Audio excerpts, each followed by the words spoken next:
It is the season of graduations, starting with the 4-year-olds, this service as you saw. It happens to be a pretty big one for me. Last week, I watched this tall, bearded man walk across a podium who had the same name as my baby boy. And I marveled, how did that happen? And on Monday, my youngest, Rose, and her friend Alex, who happens to be here, will graduate from high school, rendering me and Jacob empty nesters. I know many of you have been through this before, but as it's happening to me, I'm still taken a little aback by how surprised I am by these emotions. Lots of joy and awe, mixed with nostalgia and some loss. And it's not just graduation season, it seems to also be wedding season. You saw an ufruf. I also had an ufruf before services, and this Sunday will be my 5th wedding in 2 months. And milestone events like these have a way of not only drawing up a lot of emotions, but playing with our sense of time. There is a principle expressed in the Talmud, ein mukdam u'meuchar b'Torah. Literally, there is no early or late in the Torah, meaning there's not a chronology that you can follow in a linear way in the Torah. Sometimes things are written, but they happened earlier, or vice versa.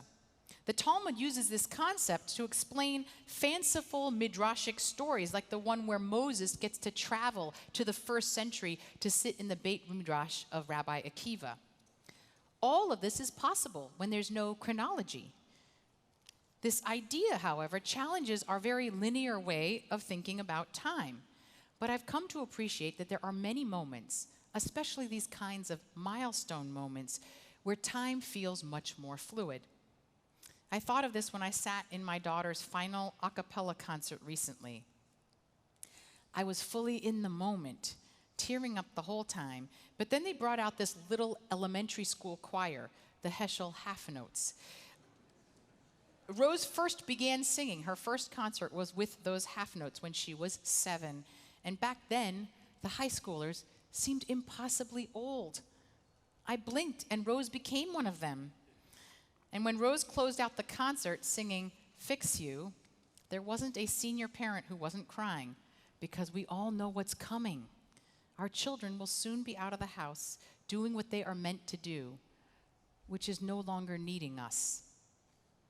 Moments like this have a way of collapsing time so that you can feel the vividness of the present, the immediacy of the past, just as you see the future. Ein mukdam u'meuchar. There is no early or late. It is all of it, all at once. This was all very top of mind as I read a beautiful interpretation of the most famous lines from this week's Torah portion.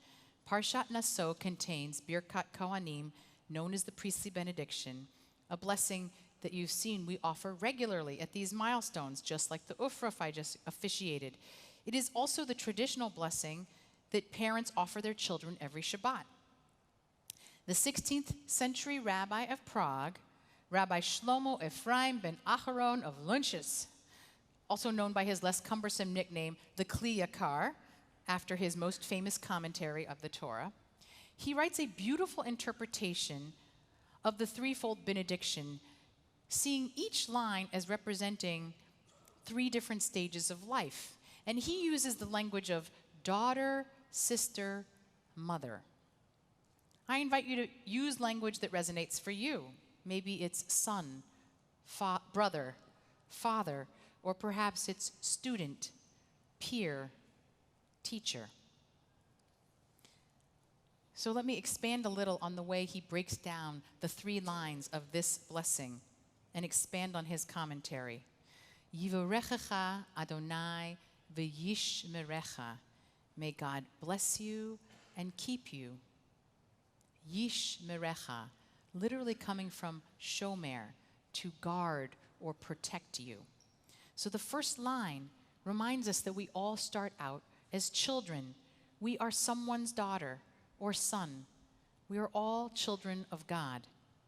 And in this first stage, we need protection from a parent, a teacher, a loved one. A child cannot walk through the world without help. guardrails, security, shelter. So this is the first blessing for our inner child who needs safety and protection. Ya'er Adonai panav elecha v'chuneka. May God look upon you and be gracious to you. Elecha.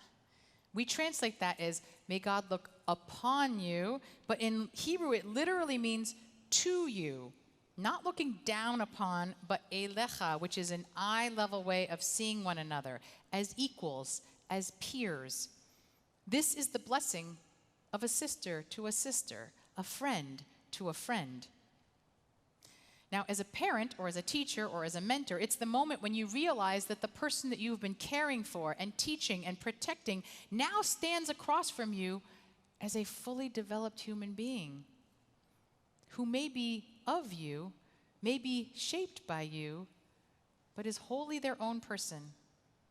And here we offer the blessing of seeing them in their own individuality, their own authenticity, as an equal. Yisa Adonai panav elecha v'yasem lecha shalom. May God lift up God's face to you and give you peace. Yisa. Here the directionality is very clear. God is looking up at us, lifting up God's face to us. It might be how a parent would look up to an adult child, someone they are now admiring as this person who does miraculous things. Or it might be like a teacher looking at her student who has surpassed her in wonderful ways. There becomes a natural shifting of roles where the child, the student, now cares for the elder. But the elder still has the wisdom to give them the blessing of peace, a peace which can only be acquired with the experience and the depth of their lives. So tonight, when I go home to my Shabbat table, I will offer this priestly benediction to my daughter, as I have every week of her life. And seated around my table will be my parents, who are also here, who have come in for this special occasion. So I will be simultaneously daughter, sister, mother, and the roles have all shifted around with time. I know that when I bless Rose through my tears tonight, it will be she who will be comforting me, and I will be the one fretting over parenting my parents as we navigate the city to get home. But perhaps the wisdom of this Birkat Kohanim is that we can hold the past, the present, and the future together all at once. We can hold together the blessings of protection and authenticity and peace for all of our loved ones at whatever stage we are at, and even as they shift and change. And we can appreciate that these moments of blessing are when we touch the eternal nature of time, not early, not late, but forever.